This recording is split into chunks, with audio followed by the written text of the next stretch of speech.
Mohamed Salah's nerveless shootout penalty takes Egypt past Ivory Coast. It ended, as it had for a long time seemed that it would, with penalties. Eric Bailly, who had had an excellent game, had his dinked effort pushed against the bar by Egypt's substitute keeper Mohamed Abu Gabel, and that was enough for Egypt to extend their unbeaten run against Ivory Coast in Africa Cups of Nations to 6 games in progress to the last 8. And it was enough for Carlos Queiroz to claim another triumph by suffocation. Queiroz, unbending, unyielding, remains the same as he always been. His hair may slowly be retreating from his crown with each passing year, but the hands-on-hip prowl around his technical area means the same as it ever did. So too does the football.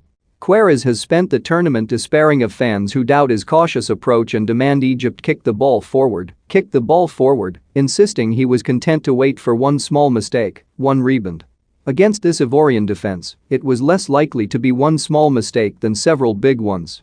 The pitch in Douala is probably even more disappointing than the media facilities, which perhaps offers some excuse, but again and again passes were misplaced.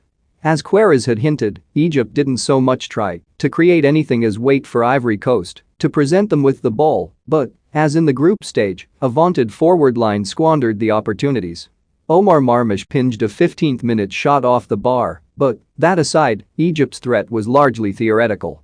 The Ivory Coast coach, Patrice Baumel, has twice won the Cup of Nations as assistant to Hervé Renard and apes Renard's famous lucky white shirt. The rugged Mills and Boone look, though, is rather undermined by his decision to pair the shirt with a pair of Jerry Seinfeld trainers. Oddly, what gave Ivory Coast a chance was the loss of Franck Kessie to injury after half an hour. Although that clearly weakened the Ivorians' midfield by encouraging Egypt to attack a little more, it did create space for them to counter into, as they had so successfully against Algeria.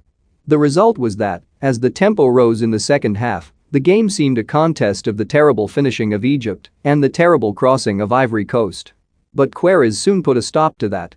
Egypt became increasingly conservative and wasted time at every opportunity.